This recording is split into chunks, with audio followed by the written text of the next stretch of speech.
যারা পূজনীয় মহারাজরা এখানে আছেন, ব্রহ্মচারী বৃন্দ, তাদের আমি প্রণাম ও নমস্কার জানাই। অভিভাবকরা আছেন, ছাত্রছাত্রীরা আছেন, তাদের অভিনন্দন জানাই।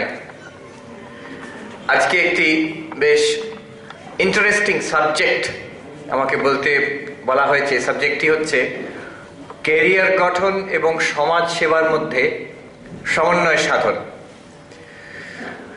আমি দুটি গল্প বলে আরম্ভ করছি। গল্প মানে এগুলো গল্পের মতন গল্প নয়, সত্যি ঘটনা। একটি হচ্ছে দুজন ব্যক্তির ঘটনা। একটি ছেলে, সে আইআইটি পাশ করা, আইআইএম থেকে এমবিএ করা ছেলে। এখন যারা এখানে ইয়াং ছাত্রছাত্রী আছে, অনেকের হয়তো স্বপ্ন আইআইটিতে পড়বো, আইআইএমে পড়বো। তো সেই ওইরকম ছেলে একটি, সে এরকম আইআইএম জোকাতে পড়তো, পড়াশোনা শেষ হয়ে গেছে। তারপরে তো ভেরি ন্যাচারাল, বিরাট বড় মাল্টিন্যাশনাল কোম্পানি চাকরি পাবে, সবই তো ঠিক আছে। সেই ছেলেটি স্বামীজির বই খুব পড়তো। আর একদিন সে জোকার বাইরে রাস্তায় দেখছে কয়েকটি রুগ্ন ছেলে মেয়ে রাস্তায় ঘুরে বেড়াচ্ছে, তাদের থাকার জায়গা নেই, বাবা মা নেই, রাস্তায় থাকে তারা। তো সে ঠিক করলো সেই তখনই যে এদের দেখাশোনা আমি করব, এদের দায়িত্ব আমি নেব। সেই ছেলেটি, যার এত ভবিষ্যৎ উজ্জ্বল, এমবিএ করা, ইঞ্জিনিয়ারিং পাশ করা, সে করলো কি, ওই কয়েকটি ছেলেকে নিয়ে একটি ফ্ল্যাট ভাড়া করলো, সেখানে তাদের রাখলো। তাদের থাকা, খাওয়া, পড়াশোনা সব কিছু দায়িত্ব। নিজে টিউশন করতো। তাকে আমি জিজ্ঞেস করলাম, তোমার চলতো কি করে? বলতো, আমি টিউশন করতাম। আইআইটি পাশ করা, আইআইএম পাশ করা, তো কত ছেলে মেয়ে তার কাছে পড়তে আসতো। তো সেই টাকাতে 3টি ছেলেকে মানুষ করা। সেইখান থেকে আজকে সেই ছেলেটি, তার নাম বলতেই পারি, বিনায়ক লোহানি। সে আমাদের এখানে ডায়মন্ড হারবারে তার একটি অর্গানাইজেশন আছে স্বামীজির নামে, পরিবার সংস্থান বলে। সে ওখানে এখন 500-র ওপরে ছেলে মেয়ে থাকে ওখানে, মোর দেন 500, জঙ্গলমহল থেকে, ইভেন কলকাতা রাস্তার থেকে, যেখান থেকে যে অসহায় শিশু, তাদের নিয়ে একটি করেছে সংস্থা।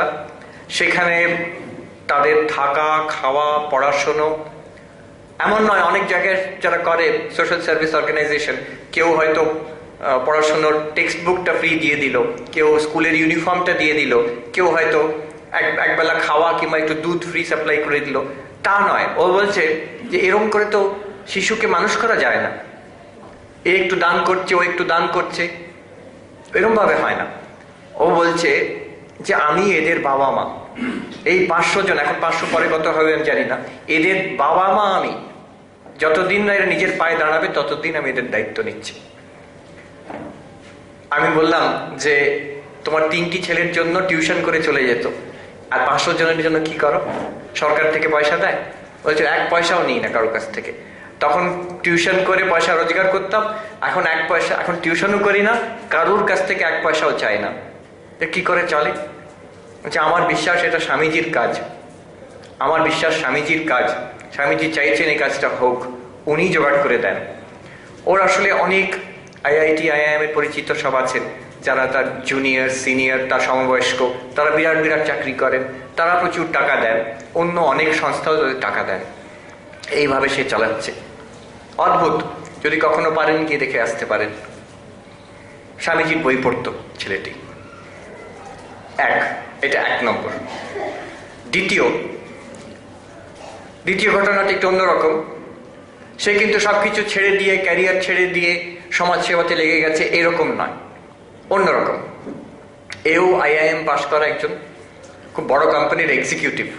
তিনি এক জায়গায় বক্তৃতা দিচ্ছেন, আমি অডিয়েন্সে ছিলাম, আমি শুনছি। এটা ঘটনা হচ্ছে আইআইএম ইন্ডোরে একটি ইন্ডিয়ান ইনস্টিটিউট অফ ম্যানেজমেন্ট আছে, সেখানে এই ভদ্রলোক সেখানে বক্তৃতা দিচ্ছেন। বক্তৃতা দিতে দিতে পাওয়ার পয়েন্ট প্রজেকশন করে এই প্রজেক্টরে তার যে দেখাচ্ছেন, তার মাঝখানে মাঝে মাঝে স্বামীজির ছবি। তো আমি একটু অবাক হলাম। স্বামীজির বিষয়ে বলছেন, বড় কোম্পানির একজন ম্যানেজিং ডিরেক্টর। তো তিনি বলছেন যে আমি আইআইএম আহমেদাবাদ থেকে পাশ করে, যেটা দেশের best IIM, engineering institute of management, Ahmedabad. সেখান থেকে MBA করে তারপরে একটি কোম্পানিতে চাকরি পেলাম। কি কোম্পানি? লিকার কোম্পানি, যেখানে মদ তৈরি হয়, বিস্কি।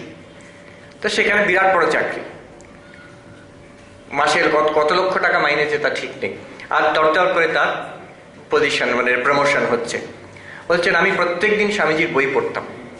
একদিন সন্ধ্যেবেলা বসে উনি বলছেন সেই বই পড়ছি, আমি পড়তে পড়তে ভাবছি, আচ্ছা এইসব কথা পড়ি আমি স্বামীজির লেখা, লেকচার, কবিতা, আর আমি জীবনে কি করি?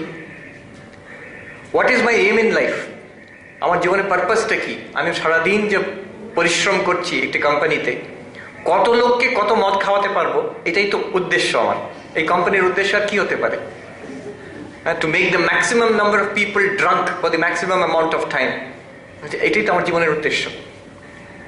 তখন উনি বলছেন দুটো একসঙ্গে চলতে পারে না, হয় এই বইটাকে আমাকে ছেড়ে দিতে হবে, তাহলে এই চাকরিটা আমায় ছেড়ে দিতে হবে। অথচ উনি বলছেন যে আমার কিন্তু এরকম কোনো ইচ্ছে ছিল না যে আমি সাধু সন্ন্যাসী হব কিংবা সমাজ সেবা করব, ওটাও আমার ইচ্ছে নয়। তো কি করব? উনি তারপরে করলেন কি, ওই চাকরিটি ছেড়ে দিয়ে আরেকটি চাকরি করলেন, একটি কোম্পানি যেখানে মেডিকেল প্রোডাক্টস তৈরি হয়, Johnson and Johnson medical products ডিপার্টমেন্টে। সেখানে চাকরিটি চট করে চাকরি পেয়ে গেলেন। সবাই অবাক হয়ে গেছে, এত সাকসেসফুল, এত বড় চাকরি করছো, তুমি ছেড়ে দেবে? ওই না, আমি এভাবে বেঁচে থাকতে পারবো না। তো একটা এমন জায়গায় চাকরি করলেন যেখানে প্রফিট মেকিং কোম্পানি, সেটাও মাল্টিন্যাশনাল, কিন্তু তাতে অন্তত যা তৈরি হচ্ছে সেটা মানুষের ক্ষতি করে না, মানুষের কোনো কাজে লাগে। এবং তিনি বলছেন যে আমার পলিসি হচ্ছে যে আমি স্বামীজিকে স্পিরিচুয়াল জায়েন্ট হিসেবে কিংবা একজন পেট্রিয়ট মঙ্ক কিংবা একজন সমাজসেবী ওই হিসেবে দেখছি না। উনি হচ্ছেন আমার রিসোর্স।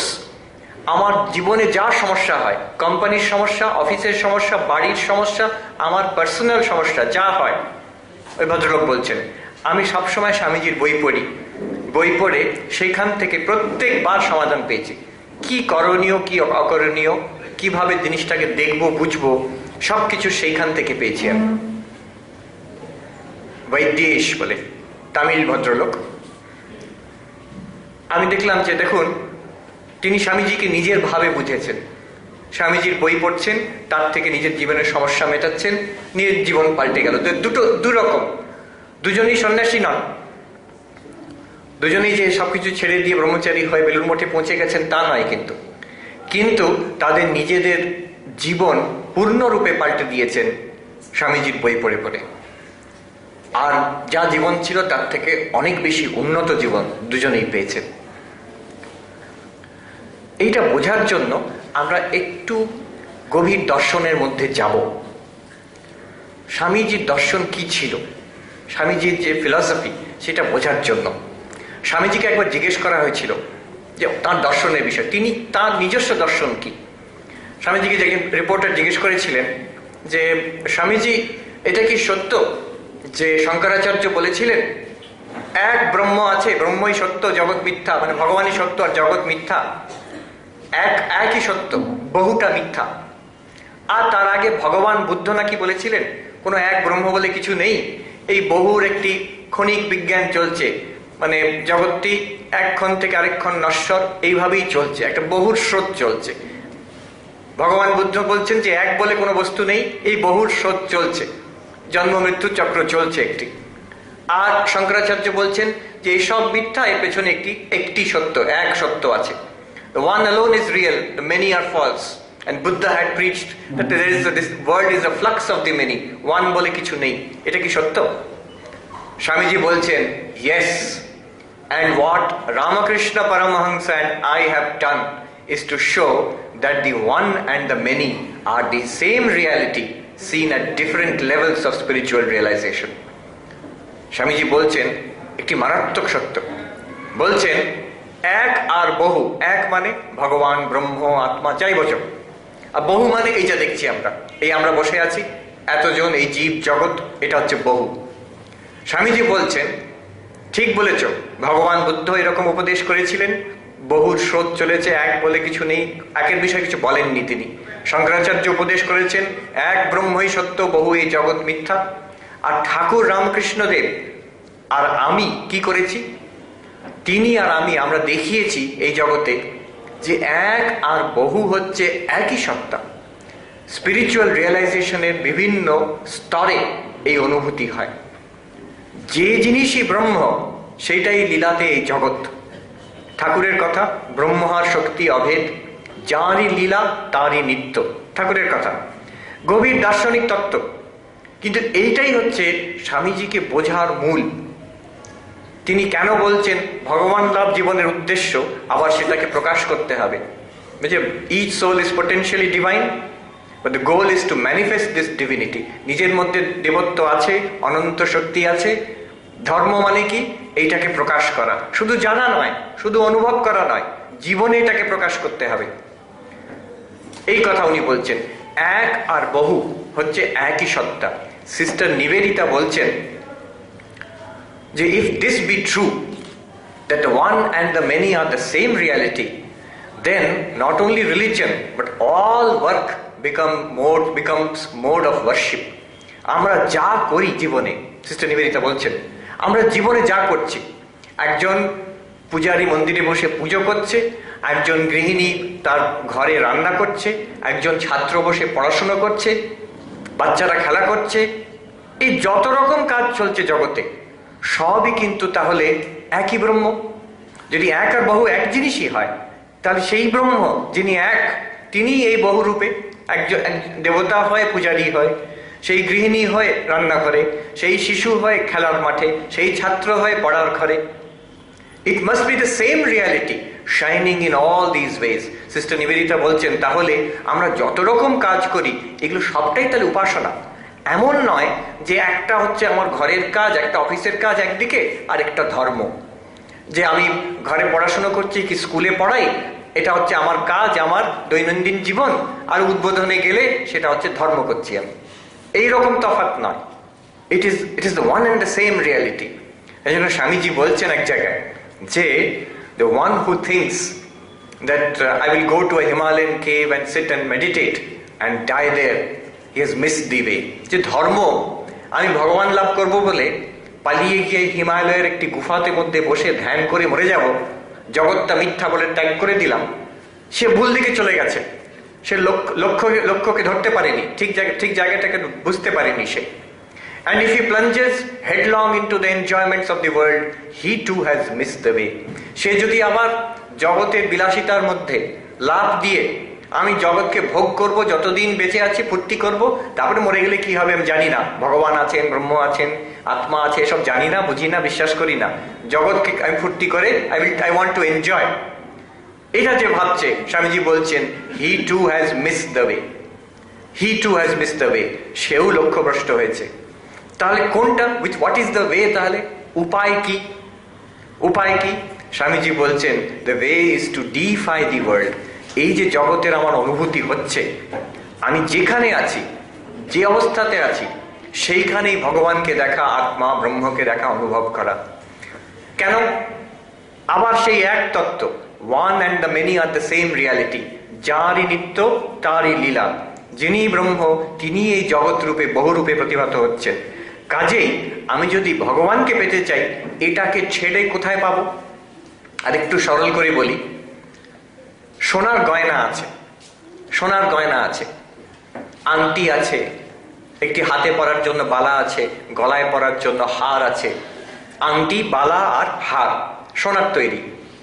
এখন কেউ যদি এসে বলে যে এগুলো মিথ্যা, আসল জিনিসটা হচ্ছে সোনা, সোনাটাই তত্ত্ব, এই গয়নাগুলো মিথ্যা, তাহলে একজন কেউ খুঁজতে বেরোলো, তার এই আংটিটা মিথ্যা, হারটা মিথ্যা, এই বালাটা মিথ্যা, সোনাটা খুঁজি, এগুলোকে ফেলে দিই, সে সোনা খুঁজে পাবে? সোনা খুঁজে পাবে? হচ্ছে এই চেয়ারটা নয়, টেবিলটা নয়, কাঠটাই সত্য, এই লেকচারটা নয়, কাঠটাই হচ্ছে সত্য। তাহলে টেবিলটাকে ফেলে দিই, চেয়ারটাকে ফেলে দিই, ওটাকেও ফেলে দিই, এবার কাঠটা কোথায় খুঁজে বেড়াই? খুঁজে পাবে? পাবে না। তার কারণ হচ্ছে যে জিনিসটাই সোনা সেটাই গয়না, সোনাটাই গয়না হয়েছে, সোনাটাই বালা হয়েছে, হার হয়েছে, আংটি হয়েছে। যে জিনিসটা কাঠ, যাকে আমি কাঠ বলছি, সেটাই ওখানে লেকচারটা হয়েছে, এখানে টেবিল হয়েছে, এখানে চেয়ার হয়েছে। একই জিনিস এই এত রূপে দেখা দিচ্ছে। এর নাম আলাদা, ওখানে লেকচার, এর নাম আলাদা, টেবিল। ওটার শেপ, তার ফাংশন, ব্যবহার আলাদা, এটার ব্যবহার আলাদা, এটারও ব্যবহার আলাদা। আমাদের তাহলে করতে কি হবে? এই যে এখন অনুভব হচ্ছে, যেটাকে আমি মানুষ বলে জানলাম, যেটাকে পশু বললে জানলাম, যেটাকে দেবতা বললে জানলাম, যেটাকে ইতর প্রাণী বলে জানলাম, যেটাকে নন লিভিং জড় বললে জানলাম, আর এক ভাবছি কোথায় ভগবান আছেন চৈতন্য। স্বামীজি বলছেন সেই চৈতন্যই, ঠাকুর বলছেন সেই ব্রহ্ম, সেই চৈতন্য, সেই মা কালী এত সব রূপে তোমার সামনে আছেন, তোমার সামনেই আছেন। যেমন আংটি সোনার ছাড়া নয়, হারটা সোনার ছাড়া নয়, বালাটাও সোনার ছাড়া নয়, তেমন এই মানুষগুলো ভগবান ছাড়া নয়। ভগবান এদের মধ্যেই আছেন, তিনিই এই সব রূপে। দেবতারাও সেই ভগবান, ইতর প্রাণীরাও সেই ভগবান, এমনকি এই জড় বস্তুও সেই ভগবান। রূপ আলাদা, নাম আলাদা, তাদের ব্যবহার আলাদা। কেউ খুব ভালো ব্যবহার করে, কেউ মন্দ ব্যবহার করে, কেউ খুব বুদ্ধিমান, কেউ মূর্খ, কেউ ধনী, কেউ দরিদ্র, কেউ সাধু, কেউ হয়তো ডাকাত, কিন্তু এক চৈতন্য সর্বব্যাপী। এইটাকে চিনতে হবে। তাহলে এই বহুর মধ্যে এককে চিনে সেই একের সেবা বহুর মধ্যে দিয়ে। আমি আবার বলছি, এই যে বহু, এই বহুটাকে আমরা বহু বলে দেখছি, একের সন্ধান নেই আমাদের। সেই চৈতন্য, ভগবান, নারায়ণ, বিষ্ণু যাই বলি, সেটা আমরা বুঝতে পারছি না। আমরা বহুটাকে দেখছি, এতজন মানুষ, কেউ বন্ধু, কেউ রিলেটিভ, কেউ ভালো, কেউ মন্দ মনে হচ্ছে, কেউ আমার শত্রু, কেউ মিত্র, আর আমি একরকম তাদের মধ্যে, এরা সবাই আমার থেকে আলাদা। এই যে দেখছি, এর মধ্যে একটি একত্ব আছে, সেই একত্বটাকে খুঁজে পেতে হবে। তারপরে সেই একত্বরই পূজা কিংবা সেবা বহুদের মাধ্যমে, বহুকে ছেড়ে নয়। ঠাকুর মজা করে বলতেন, খুব সুন্দরভাবে বলতেন চিনিতে বালিতে মিশে আছে, চিনিতে বালিতে মিশে আছে, পিঁপড়ে আলাদা করতে পারে। চিনিতে বালিতে মিশে আছে, পিঁপড়ে আলাদা করতে পারে। দুধে জলে মিশে আছে, হাঁস আলাদা করতে পারে। আবার মজা করে বলতেন, গোলমালে মাল আছে, গোলটি বাদ দিয়ে মালটি লও। তার মানে কি? কি মিশে আছে? এইখানেই আত্মা অনাত্মা মিশে আছে, যে চৈতন্য আর জড় মিশে আছে এইখানে। আমি নাম রূপটাকে বাদ দিয়ে এর মধ্যে যে চৈতন্য আছে তাকে চিনতে হবে। তাকে চিনে তাঁরই সেবা, এই যে শিবজ্ঞানে জীব সেবা ঠাকুর বলে গেছেন, স্বামীজি ঠিক ঠিক বুঝেছেন, বুঝতে পারছেন যে এই যে জীব দেখছি, তার মধ্যে যে শিব আছেন, এটা একটা ইটস আ ফ্যাক্ট। একে ছেড়ে দিয়ে আমি শিব খুঁজতে গেলে সহজে পাওয়া যাবে না। এটা তো দার্শনিক তত্ত্ব। আমার মনে পড়ে শঙ্করাচার্যের বিখ্যাত একটি স্তোত্র আছে, দক্ষিণামূর্তি স্তোত্র। তাতে তিনি বলছেন, বিশ্বম দর্পণ দৃশ্যমান নগরী তুল্যম নিজান্তর্গতম। বলছেন বিশ্ব ব্রহ্মাণ্ড কেমন? একটা আয়না। আয়নাতে যদি একটা শহর দেখা যায়, আমি নিজে দেখেছি ছোটবেলায় ওই গাড়ি করে যাওয়ার সময় একটি শহরে ঢোকা হবে রাত্রিবেলা, শহরের সব আলোটুকু একটি গাড়ির আয়নার মধ্যে দেখা যাচ্ছে। তাহলে সমস্ত শহরটা ওই আয়নার মধ্যে দেখা যাচ্ছে। ঠিক তেমনই বাইরে জগৎ নেই, বাইরে এই এতজন নেই, বাইরে এই শরীর মনও নেই, এক চৈতন্য দর্পণ আছে, তার মধ্যে সব প্রতিভাত হচ্ছে। এই যে আমরা দেখছি, এত এত অনুভব হচ্ছে, এই সব কিছু আমাদের চৈতন্যের মধ্যে। এটা বিশ্বম দর্পণ দৃশ্যমান নগরী তুল্যম নিজান্তর্গতম। আয়না বললেই সবাই বলবে আচ্ছা আয়নার বাইরে তো একটা যাই জিনিস আছে, সেটাই প্রতিবিম্ব হচ্ছে। তা নয়, এখানে সবটাই ভেতরে। তখনকার দিনে হয়তো টিভি কিছু ছিল না বোধহয়, তাহলে শঙ্করাচার্য হয়তো টিভির উদাহরণ দিতেন। টিভির মধ্যেই সবকিছু যেমন দেখা যাচ্ছে, ঠিক তেমনই চৈতন্যের মধ্যে এই সব কিছু দেখা যাচ্ছে। আর সেই চৈতন্যটা কে? সেটা তুমি নিজেই, তোমার আসল স্বরূপ। তুমি যে ভাবছো আমি একটা শরীর, একটি মন, আমি বালক কিংবা বৃদ্ধ, আমি পুরুষ কিংবা নারী, কে আমি আমার এই সুখ দুঃখ, আমার জীবনের আশা, এই যে ভাবছো, এটা একটি কল্পনা মাত্র। তোমার আসল স্বরূপ হচ্ছে সেই চৈতন্য। এটি হচ্ছে this is the core idea. এইখান থেকে সব স্বামীজির যে যত বাণী, সব দর্শন, সবকিছুর বিস্তার। ক্যারিয়ার গঠন করতে গেলে, সমাজ সেবা করতে গেলেও নিজেকে তৈরি করতে হবে। নিজেকে তৈরি না করলে নিজের ক্যারিয়ারও হবে না, কারোর সেবাও করা যাবে না। প্রথম কথা, তাই স্বামীজি বলছেন, এবার এই কথাগুলো বোঝা যাবে। স্বামীজি বলছেন প্রথম কথা, হ্যাভ ফেথ ইন ইয়োরসেলফ, নিজের ওপরে বিশ্বাস রাখবে। এখন আমরা বুঝতে পারছি নিজের ওপরে বিশ্বাস রাখা মানে কি। নিজে মানে এই শরীর মন নয় শুধু, এর পেছনে যে অনন্ত সত্তা আছে, চৈতন্য আছে, ওই যে এক যিনি বহুরূপে আছেন, তার উপরে বিশ্বাস রাখা। আমি সেই চৈতন্য, আজ এই শরীর মনে আছি, এক সময় অন্যরকম ছিলাম, আবার একদিন এটাও চলে যাবে, আরেক শরীর মন পাবো কিংবা মুক্তি পাবো। তো এই যে চৈতন্য, সর্বশক্তিমান যে চৈতন্য, তার উপরে বিশ্বাস রাখা, আমি সেইটি বলছে, নিজের সেইটার উপরে বিশ্বাস রাখবে। কখনো বলবে না, never tell yourself I can't, always say that I can. একটি বিখ্যাত উক্তি আছে, একজন নাম করে ইন্ডাস্ট্রিয়ালিস্ট ফোর্ড বলতেন যে if you think you can, you are right, you can. If you think you can't, you are right, you cannot.